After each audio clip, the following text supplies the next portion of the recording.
Bonjour auditeurs et auditrices, vous êtes à l'écoute de RTF, votre émission sur les relations Taïwan-France. Ici Clément Tricot, je vous souhaite tout d'abord une excellente nouvelle année 2023.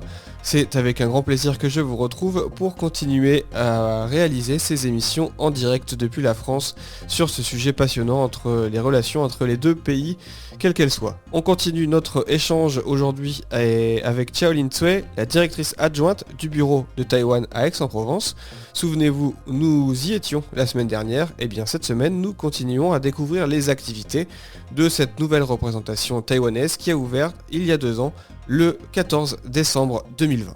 Nous avions terminé la semaine précédente l'émission justement par une explication sur l'intérêt d'avoir une deuxième représentation de Taïwan dans le sud de la France, en plus de celle qui existe déjà à Paris. Notre invité nous expliquait justement l'intérêt qu'il y avait pour des démarches à la fois administratives mais aussi pour renforcer les liens avec les gouvernements locaux. Sans plus attendre, nous continuons cette discussion.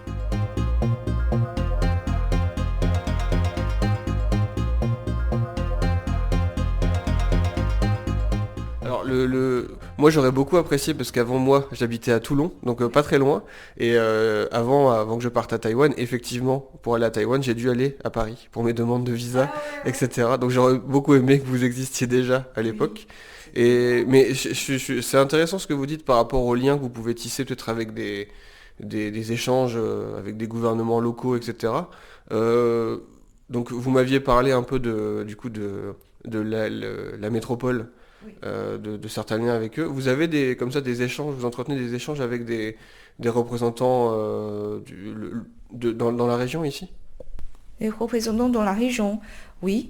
Nous avons rencontré déjà plusieurs maires. Évidemment, la maire de Aix-en-Provence et le maire d'autres régions aussi.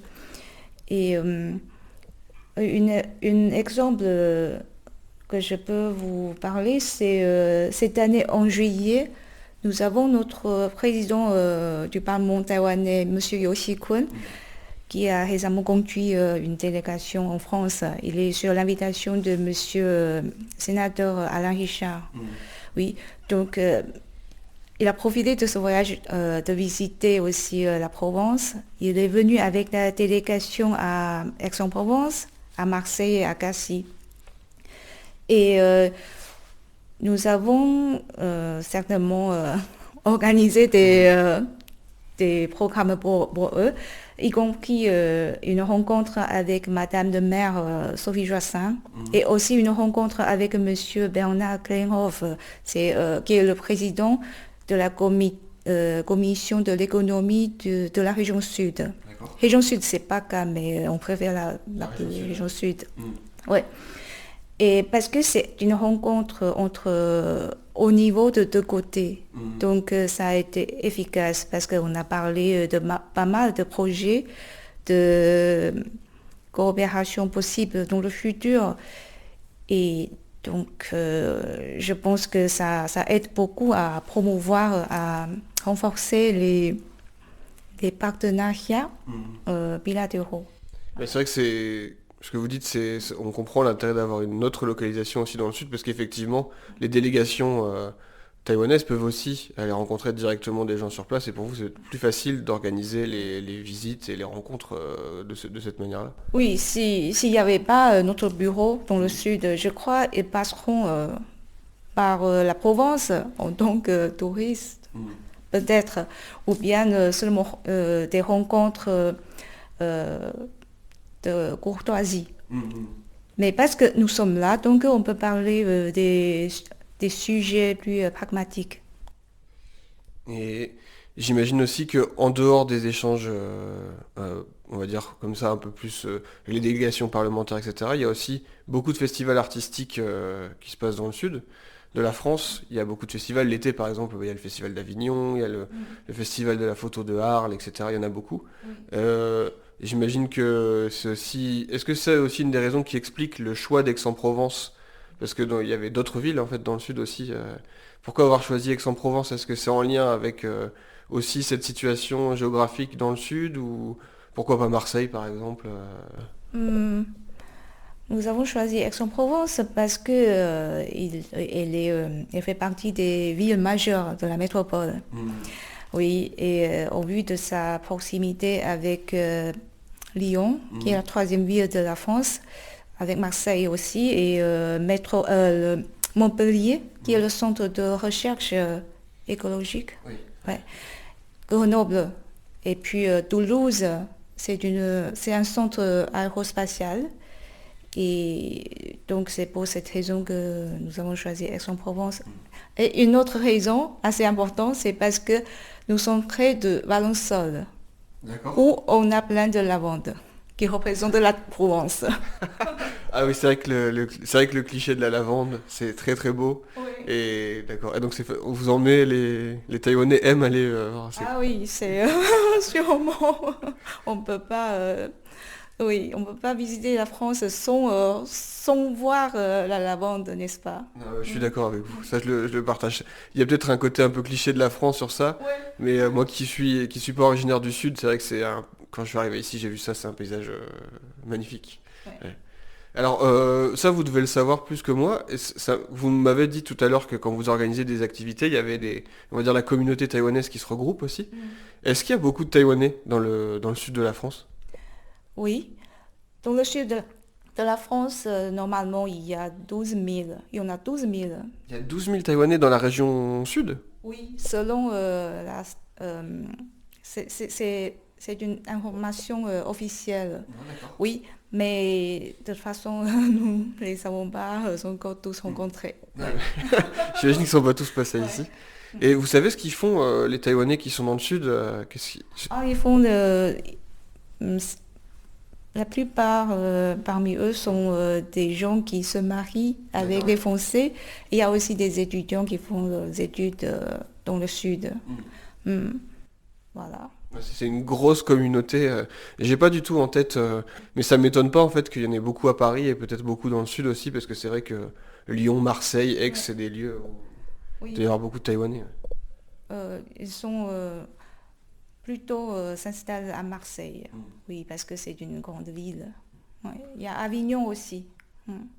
Alors, est-ce que, pour terminer, j'ai une question pour ouvrir un peu, est-ce que dans les mois qui viennent, il y a des activités que vous allez organiser avec le bureau d'Aix-en-Provence, peut-être que les auditeurs qui sont dans la région auxquels pourraient participer ou suivre Mais parce que, comme je vous avais dit, nous sommes dans une période une période de pleine, oui, donc, mais justement, avant la fin d'année, nous voudrons rencontrer des gens qui travaillent dans la presse. Mm. Oui.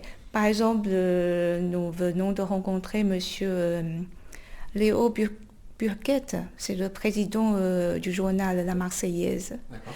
Oui. Et après, il y a plein de gens à rencontrer parce que ça vraiment, c'est une façon de augmenter la visibilité de Taïwan. Et, et Monsieur Burquette, président de la Marseillaise, il a visité Taïwan en octobre en fait, en suivant notre proposition. Donc, il a visité Taïwan pendant la période de la fête nationale. Et il a été invité à participer à la cérémonie de la fête nationale dans le palais présidentiel. Et il était, selon lui, le seul journaliste français ce jour-là. Oui. Et puis, pendant son séjour à Taïwan, il a publié consécutivement 6 articles. Oui, en parlant de Taïwan. Et non seulement Taïwan, mais il parle aussi dans ses articles de la région Indo-Pacifique. Donc c'est quand même assez rare pour un journal local, la Marseillaise. Mais on voit que l'effet, là, le résultat, c'est satisfaisant. Ça entretient aussi des liens. Je sais que j'avais lu par exemple parfois, ça dans les journaux locaux on parle assez peu d'actualité internationale, donc forcément assez peu de Taïwan. Mais c'est vrai que c'est surprenant d'entendre que dans la Marseillaise il y a eu 6 articles. Ouais. Je sais que dans Ouest France par exemple ça arrive, ou dans La Provence. la Provence aussi, mais c'est vrai que c'est assez rare l'actualité internationale dans les journaux locaux. Mhm. C'est assez rare, oui. Et donc, 6 articles, c'est beaucoup, hein. Donc, nous avons aussi eu de très bons retours d'autres consuls généraux à Marseille, D'accord. qui nous a, qui ont lu les articles et qui sont très surpris, mais bonne surprise, parce que c'est vrai qu'on parle rarement de la région en Asie, surtout quand on est hors Paris. Normalement, les gens dans le sud, ils voyagent rarement en Asie parce que c'est loin pour eux. Et donc, des sujets concernant les relations internationales en Asie, ça les intéresse peut-être moins. Oui. Donc, c'est bien d'avoir des articles qui parlent de l'Asie dans cette région. Peut-être que cette émission donnera envie à des habitants du sud de la France d'aller visiter Taïwan.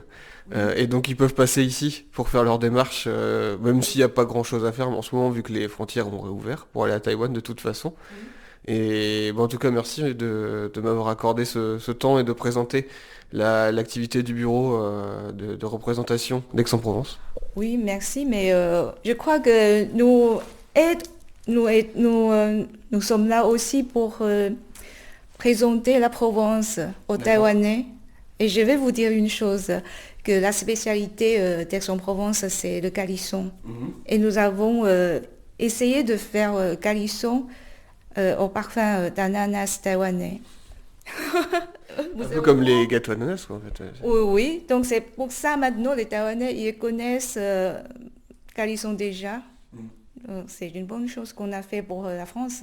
Et du coup c'est intéressant, c'est ce que vous dites, est-ce que là il y a eu le Covid-19, donc c'est un peu difficile de répondre à cette question, mais vous avez, comme vous dites, le rôle de faire découvrir un peu la Provence aux Taïwanais, et est-ce que vous avez l'impression que d'attirer un peu plus de Taïwanais ou de faire découvrir des choses que les Taïwanais ne connaissaient pas dans la Provence avec ce que vous faites?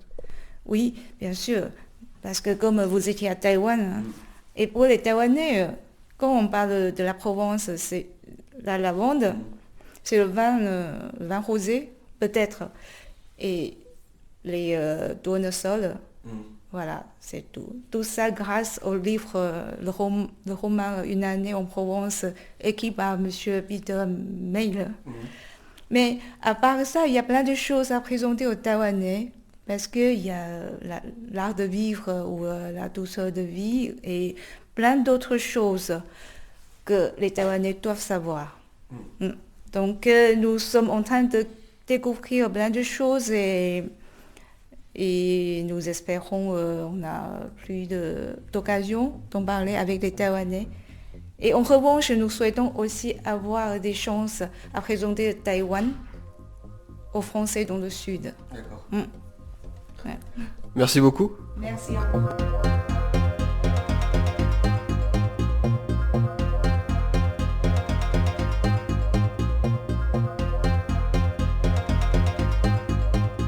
Chers auditeurs et auditrices, notre rencontre avec Chaolin Tsui et la visite du bureau de représentation de Taïwan à Aix-en-Provence se termine. Vous écoutiez votre émission RTF, l'émission sur les relations Taïwan-France, présentée et montée par moi-même, Clément Tricot. Je vous donne rendez-vous non pas dans une, mais dans 2 semaines. Effectivement, la semaine prochaine, vous retrouverez un épisode de mon autre émission qui concerne l'architecture et la ville, qui s'appelle donc La ville en pratique. Je vous invite à découvrir ça si vous découvrez soit cette émission RTF, ou si vous découvrez peut-être La ville en pratique, une émission que je réalise depuis plus de 3 ans maintenant. Je vous donne donc rendez-vous bientôt tout de même. D'ici là, portez-vous bien et n'hésitez pas à réécouter les autres épisodes de RTF, pourquoi pas en podcast, au lien que vous trouverez sur la page de l'émission. À bientôt.